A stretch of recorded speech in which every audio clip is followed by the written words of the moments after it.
Bismillah ar-Rahman ar-Rahim, my dear Vascular colleague. This session we're going to speak about thoracic aortic aneurysm guidelines. And as I have mentioned in the previous lecture, the system as I recommended is to use a digital platform. And Microsoft OneNote, I think, in my opinion, is the best to be used, which is free with charge. So we're going to start Bismillah ar-Rahman ar-Rahim. Usually I will make lecture not to go more than 30 minutes in order for you to have a good concentration. And I prefer to use a digital pen so you can write down on the paper as we go along. And my system is when I highlight something important, I will put yellow color. And if it is extremely important, I will put pink color.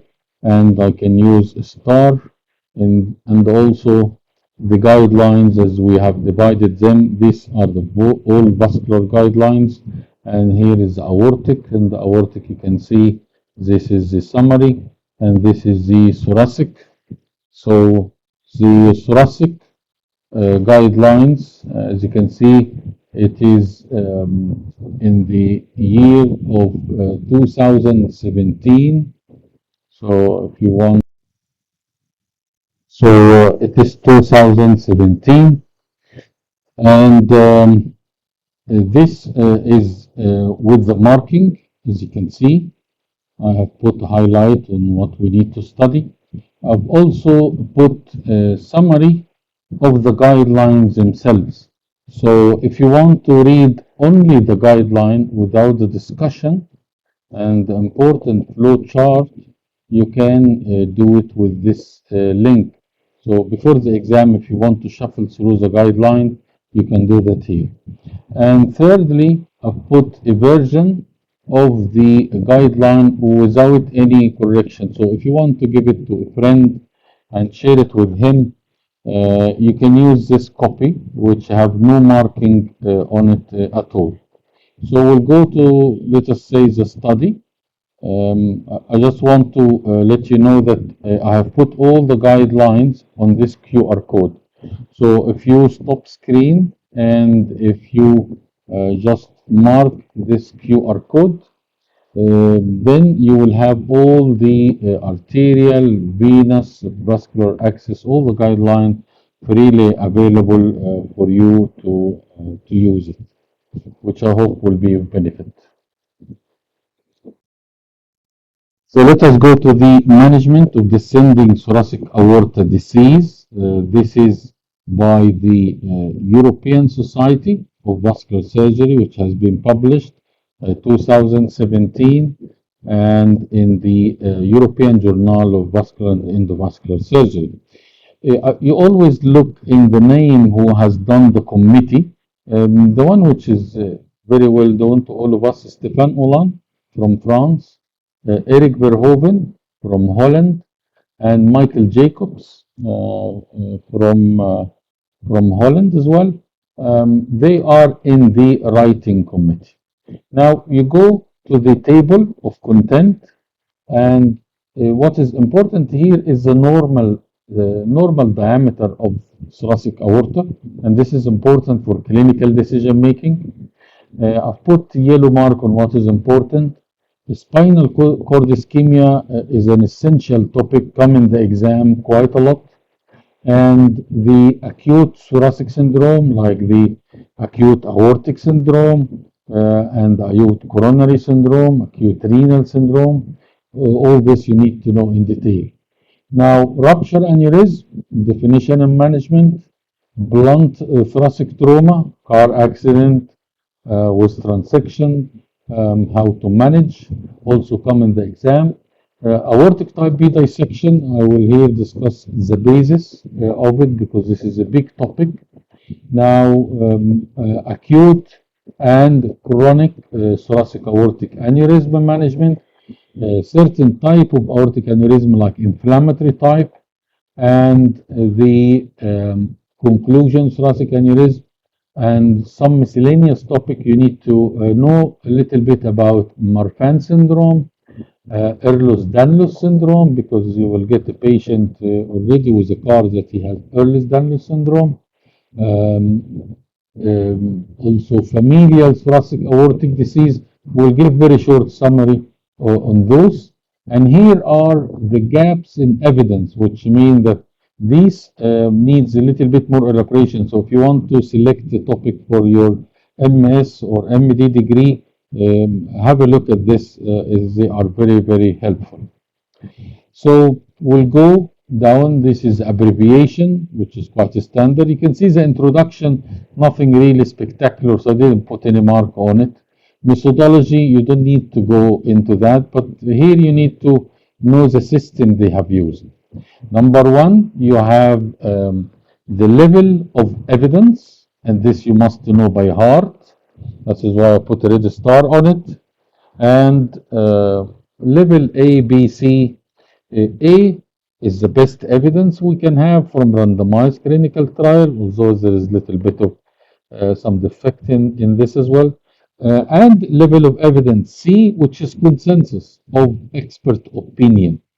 And in between level B, which is a single randomized trial or large non-randomized trial. So this is the level of evidence, very important to you, and we took this actually from the European Society of Cardiology.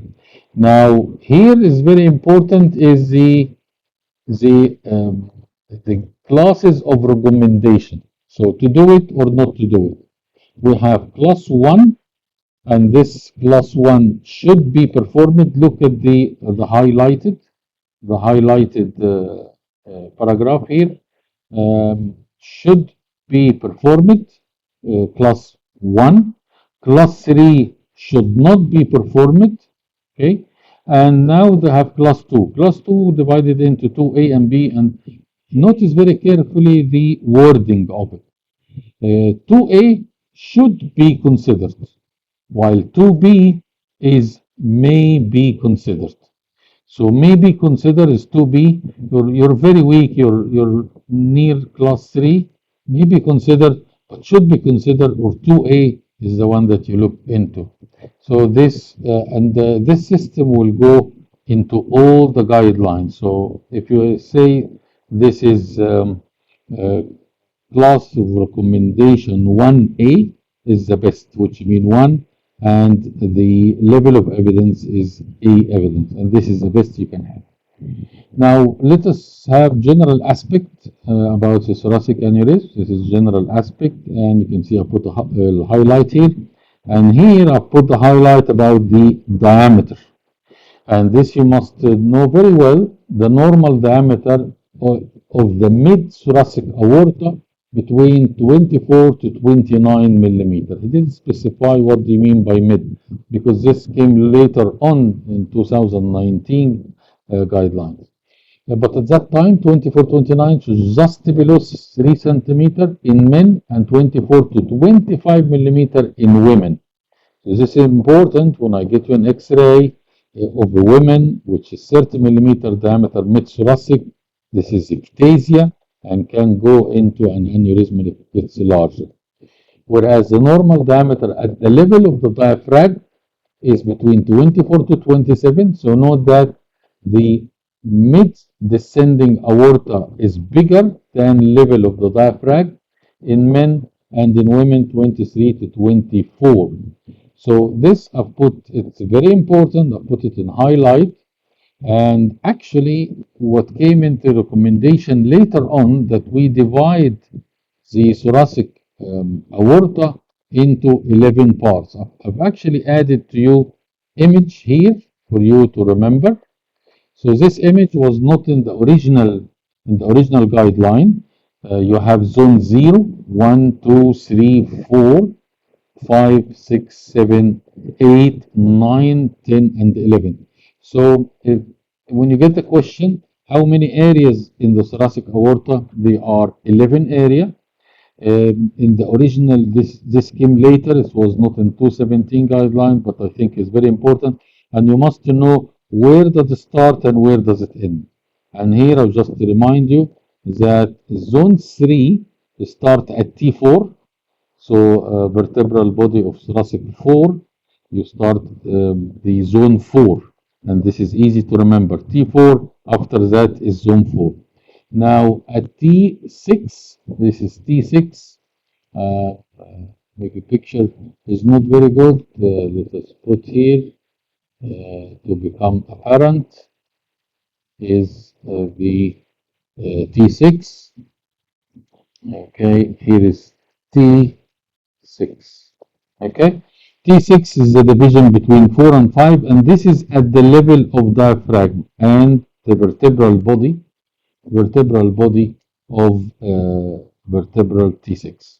Now, zone 6, celiac artery, 7, spermocentric, 8 artery, both renal, 9 is descending after that, 10 common iliac, and 11 external iliac.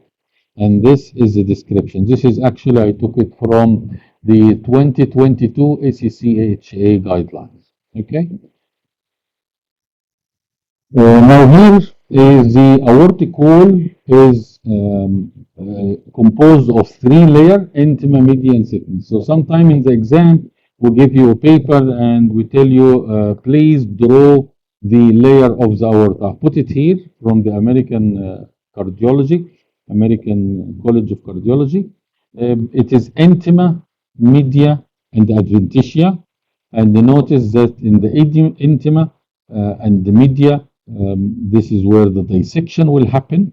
You have a smooth muscle, you have elastic lamina, you have vasa vasorum in the adventitia, you have the internal elastic lamina, external elastic membrane, and the internal elastic membrane, you have the nerve nervosa, and you have the endothelium.